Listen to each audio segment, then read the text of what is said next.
Élise frissonnait, non pas de froid, mais d'une obscurité qui s'accrochait à son âme. Elle lui murmurait des mensonges à l'oreille, la poussant vers le désespoir. Elle était piégée, prisonnière de son propre corps. Ses yeux, autrefois vibrants, étaient maintenant obscurcis par la peur. La pièce autour d'elle semblait vibrer d'une énergie sinistre. Disparus les rêves de sa jeunesse, remplacés par une réalité glaçante. Elle était perdue dans un labyrinthe de sa propre fabrication, les murs se refermant sur elle. L'espoir semblait un lointain souvenir, une lueur éteinte par l'obscurité suffocante. Élise n'avait pas toujours vécu dans cet abîme. Il fut un temps où elle était entourée de rires et de joie. Il fut un temps où le rire emplissait ses journées, où chaque moment était une célébration de la vie. Elle avait des amis fidèles, des rêves ambitieux et un avenir qui brillait de promesses infinies. Chaque jour était une nouvelle opportunité. Mais ensuite sont venus les murmures du doute, l'attrait des solutions rapides et des promesses creuses. Les choix difficiles ont commencé à peser sur elle.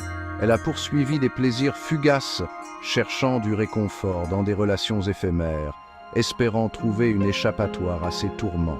Chaque mauvaise décision la conduisait plus loin sur un chemin périlleux, un chemin où les conséquences de ses choix devenaient de plus en plus lourdes.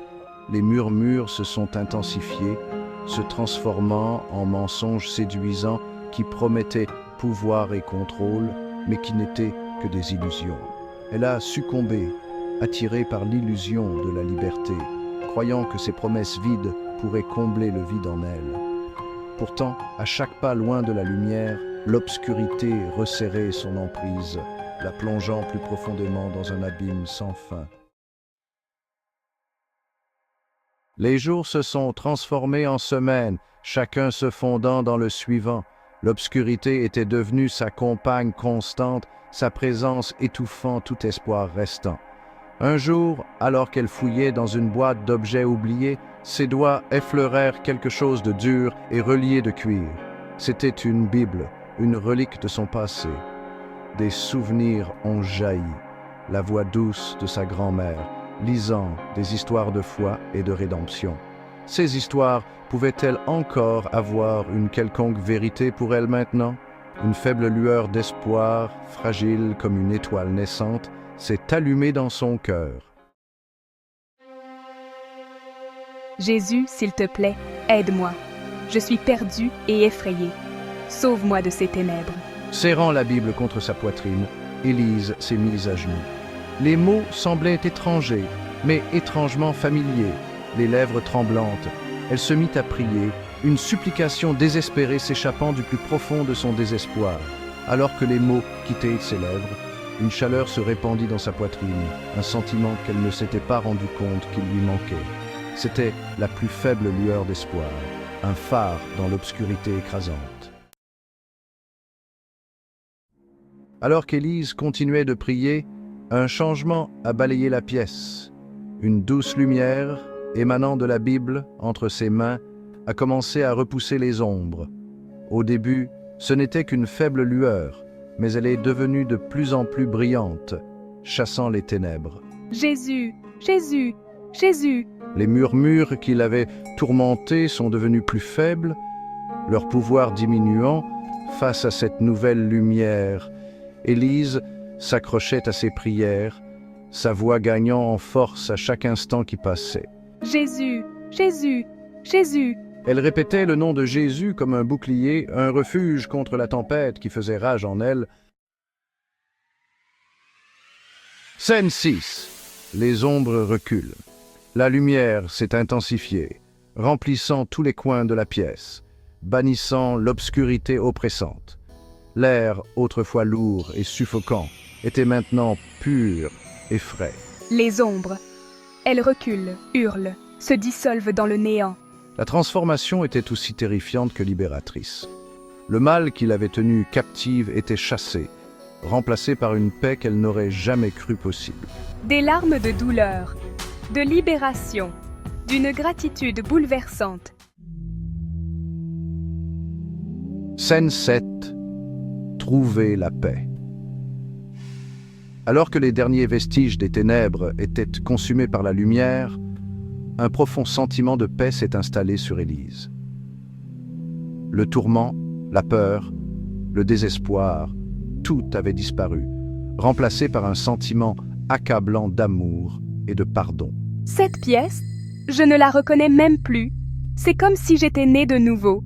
C'était comme si elle était née de nouveau, purifiée par la puissance de sa prière. La Bible était ouverte devant elle, ses pages remplies de mots qui résonnaient maintenant avec une vérité profonde. Parole de vérité, parole de vie. Scène 8. Une nouvelle aube. Les premiers rayons de l'aube ont percé les fissures des fenêtres condamnées, signalant un nouveau jour. Élise s'est levée, son corps n'étant plus alourdi par les ténèbres. Elle se sentait différente, comme si une nouvelle énergie l'habitait. Je me sens légère, libre. C'est comme si je pouvais enfin respirer après une longue apnée. Comme si un grand poids avait été enlevé de mes épaules. Je n'avais jamais réalisé à quel point j'étais accablée. En sortant, elle sentit la chaleur du soleil sur sa peau pour la première fois depuis ce qui lui sembla une éternité. Chaque rayon de soleil semblait lui redonner vie. Le monde était vivant de couleurs et de sons, une symphonie de vie et de mouvement. Un contraste saisissant avec la grisaille dans laquelle elle avait été piégée. Tout semblait plus brillant, plus réel. C'est un nouveau départ, une opportunité de tout recommencer, une chance d'embrasser la vie avec un sens renouvelé du but. Je suis prête à affronter ce qui vient, avec espoir et détermination. Scène 9. Gratitude et délivrance. Alors qu'Élise marchait vers le soleil levant, elle sentait une nouvelle énergie l'envahir. Elle savait que son voyage était loin d'être terminé. Chaque pas la rapprochait de son but, mais elle comprenait que le chemin serait parsemé d'embûches. Il y aurait des défis, des tentations, des moments de doute, des jours où elle se sentirait perdue, et des nuits où l'obscurité semblerait infinie. Mais elle savait aussi qu'elle n'était plus seule. La présence de ses amis et de sa famille lui donnait la force de continuer. Je porte en moi la lumière inébranlable de la foi, une lumière qui ne vacille jamais, un phare qui me guidera à travers n'importe quelle tempête. Peu importe la violence des vagues, je resterai debout. À chaque pas, elle offrait une prière silencieuse de gratitude pour sa délivrance, pour chaque moment de paix retrouvé, pour l'amour qui l'avait sauvée du bord du désespoir, cet amour inconditionnel qui l'avait ramenée à la vie.